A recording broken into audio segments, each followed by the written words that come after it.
Saudara, minggu ini dalam Berita Plus, kami menumpukan perhatian kepada pendekatan pendidikan prasekolah privat. Kemahiran hidup, emosi dan sosial penting dalam pembangunan awal kanak-kanak.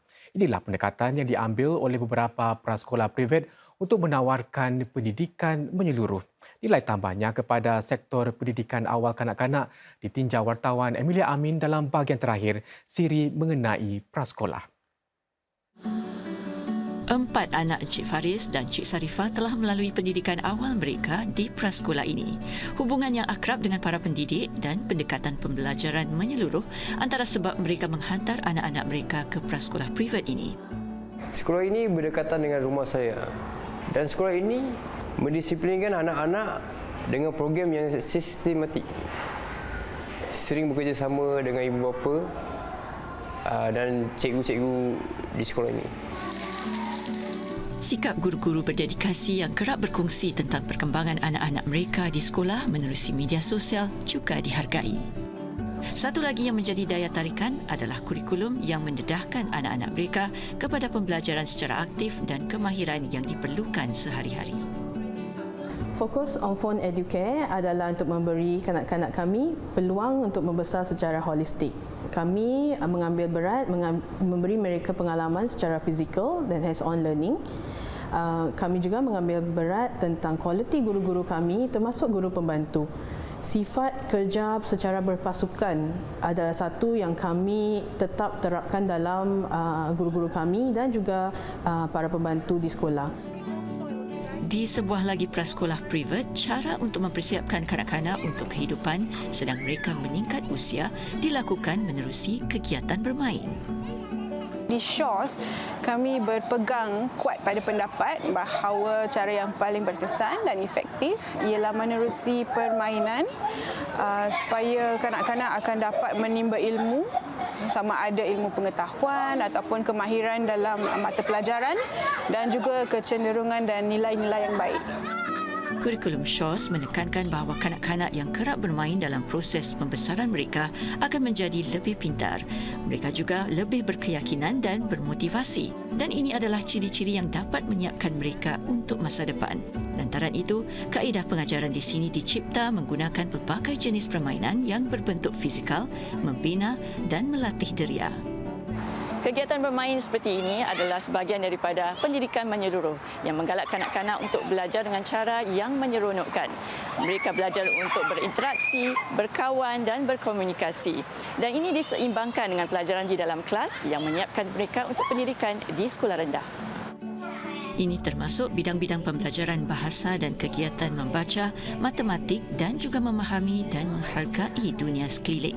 Terdapat juga program pembangunan sosial dan emosi selain memupuk sikap ingin tahu murid-murid, sesuatu yang diterapkan di kedua-dua prasekolah privat. Pelajaran dan aktiviti akan dirancang untuk menarik minat kanak-kanak dan mengembangkan potensi mereka melalui pelajaran interaktif, tema berdasarkan minat mereka. Kami juga memupuk mereka dalam suasana yang mengarahkan rasa ingin tahu dan membangunkan pemikiran kritikal. Bagi saya selalu mengadakan sesi tunjuk dan kongsi dan berkongsi isu semasa melalui akhbar atau berita online. Mempelajari kemahiran kehidupan menerusi pengalaman sebenar dalam sekitaran pendidikan di dalam dan luar bilik darjah. Ini antara ciri-ciri khas pendidikan di dua prasekolah privat ini. Selain kurikulum, banyak lagi yang perlu dipertimbangkan oleh ibu bapa sebelum memilih prasekolah paling sesuai untuk anak mereka. Di Singapura terdapat banyak jenis prasekolah. Walaupun ada garis panduan oleh kementerian, tiap-tiap tadika atau tajaka mempunyai ciri-ciri tersendiri. Ibu bapa harus bertanya pertama sekali, adakah sekolah itu sesuai dengan gaya pembelajaran anak mereka? Adakah falsafah ataupun etos sekolah itu sejajar dengan matlamat yang mereka inginkan untuk anak mereka? Selain itu, para ibu bapa juga amat digalakkan untuk membawa anak mereka untuk melawat sesebuah sekolah. Ini agar mereka dapat melihat sama ada anak mereka berasa selesa dengan guru-guru dan persekitaran di sekolah itu. Saudara, selain pendekatan sedemikian, teknologi kecerdasan buatan atau AI juga dimanfaatkan di merata dunia demi meningkatkan pembelajaran. Dalam khabar dunia kali ini, kami perkenalkan kepada anda sebuah robot yang mampu melukis seperti manusia.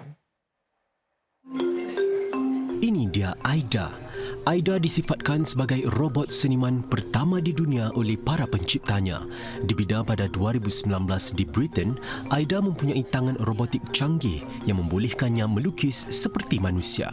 Mata Aida pula dilengkapi kanta kamera yang akan memetik gambar subjek dilukis dan menjadikannya sebagai rujukan untuk proses lukisan itu nanti. Walaupun robot luar biasa ini belum lagi dapat menggabungkan warna dengan sempurna, hasil lukisannya masih tetap realistik. Setiap lukisan Aida mengambil masa antara 45 hingga 75 minit untuk siap dan sekitar 5 jam bagi lukisan berskala besar. Kini Aida juga mampu melukis secara langsung kerana seniman AI ini mampu mengesan kehadiran manusia di sekelilingnya. Apabila ditanya, adakah ia seniman yang lebih hebat daripada manusia? Ini jawapan penuh mendalam daripada Aida. I think it depends on what is art. Is art supposed to be good or to create discussion? It's all about what the aim of the art is.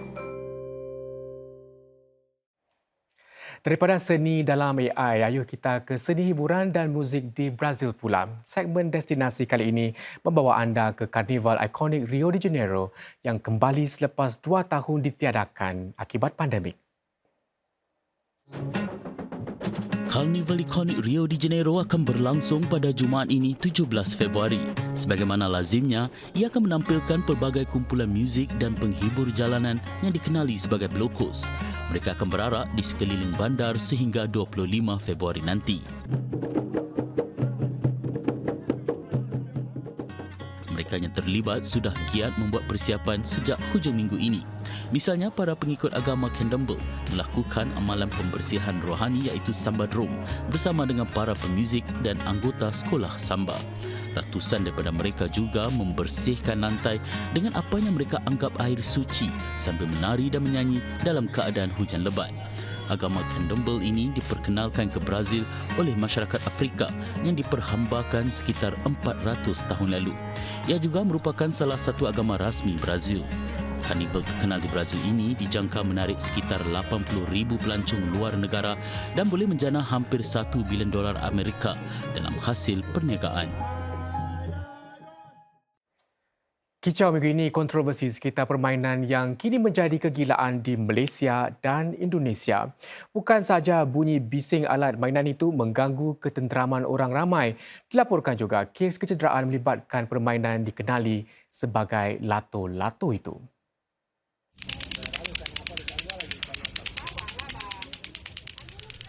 Permainan yang mula popular di Indonesia ini berjangkit ke Malaysia dan kebelakangan ini timbul kes kecederaan melibatkan lato-lato. Permainan ini sebenarnya sudah lama diharamkan di Amerika Syarikat. Di sana ia digelar sebagai clackers kerana menyebabkan kecederaan pada anak-anak dan dewasa, kata warganet ini. Kerajaan patut haramkan permainan ini, bahaya sangat untuk kanak-kanak, ujar netizen ini. Selain risiko kecederaan, tidak kurang juga yang terganggu dengan bunyi bising lato-lato. Diam, lato-lato diam. Lato-lato diam. Namun secara amnya, penggemar lato-lato beranggap seperti permainan biasa, ia hanya memerlukan pemantauan dan teknik yang betul untuk bermain mainan tersebut. Kalau tahu cara main, benda ini tidaklah bahaya sangat. Main basikal jatuh pun boleh luka dan berdarah. Yang penting, ibu bapa harus pantau. Gadget seperti telefon bimbit pun bahaya, boleh merosakkan mata dan minda kanak-kanak. Semua benda bahaya kalau tidak dipantau oleh ibu bapa. Setakat ini, lato-lato belum diharamkan di negara-negara jiran. Namun, ibu bapa dan pihak sekolah diminta memantau aktiviti kanak-kanak.